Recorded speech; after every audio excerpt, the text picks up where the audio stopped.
Steve, I feel that I know you pretty well, just being around here a little bit. Yeah, I couldn't help but notice that just a few minutes ago you were talking to a cast member of Reservoir Dogs, Sean Penn. Sean Penn's brother. Chris Penn. Chris Penn, okay. That you guys developed a friendship that's going to be more than just perhaps working together one time. Yeah, I mean, we like hanging out. I mean, all the guys, I mean, working on the film, it's like we can't wait to see each other again. Yeah. You know, and that's nice because we did all get along. Tim Roth said the same thing. He said he felt that, you know, you're a group of guys that you're not going to just one time and never see each other again. Right. That you'll keep in touch. Yeah. Right. Yeah, good group.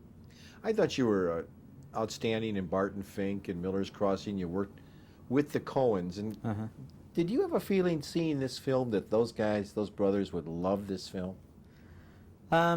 Knowing what kind of movies they make? Yeah, I didn't think about that while making it, but yeah, I mean, I think they're going to come. We're having a premiere on Monday night, and I made sure that they were invited because I do think it's a film that they would like. Yeah, I do too. Yeah. I got to get you to comment on a couple scenes I really enjoyed very much. First of all, we'll lead into the scene by, are you a lousy tipper? I'm a great tipper, you know.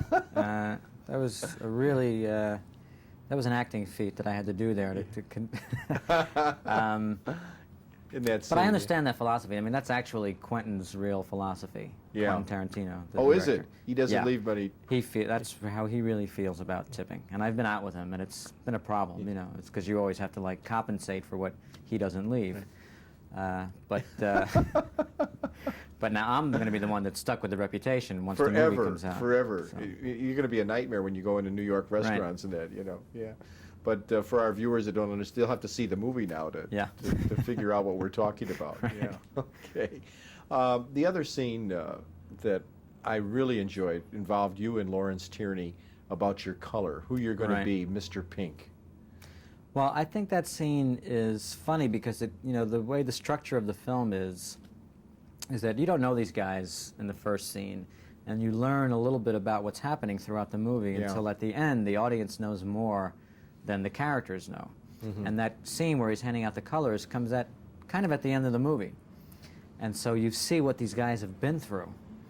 And, you know, they've been through hell, and the movie is kind of brutal, and it's, you know, and it's like in your face. Yeah. And then you have this scene where he's giving out the colors to these, like, hardened criminals, and they're bickering about what color they're getting. You know, that's, and Lawrence Tierney is great in that. Yeah, wasn't he great? He's so funny. Yeah.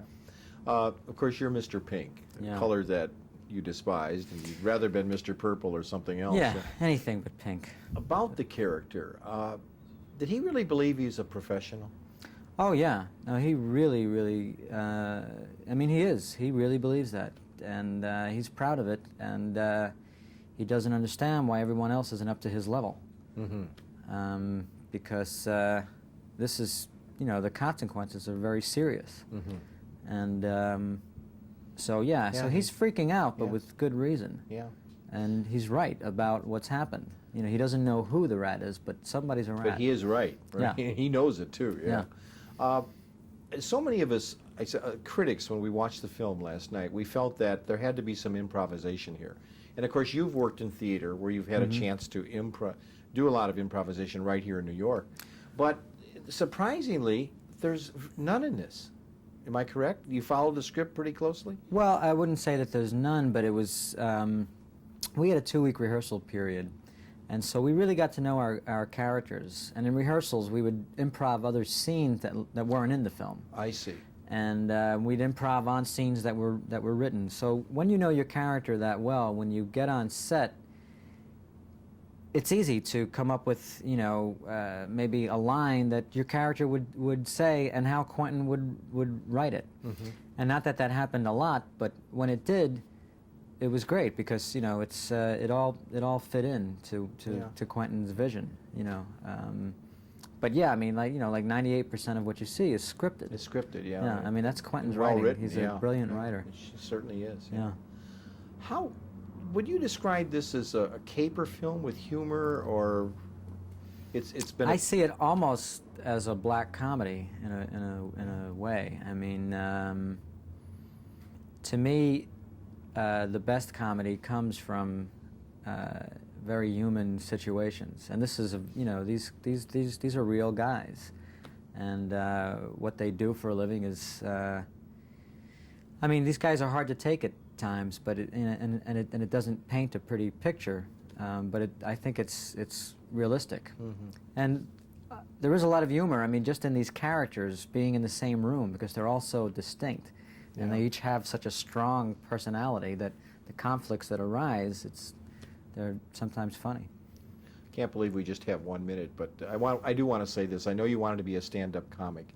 Well, I used to do stand-up. I mean, that's here in how New I York. started out, and I got out of it kind of fast because It's tough. it wasn't for me. I have the most respect for stand-ups because I think it is one of the hardest things to do.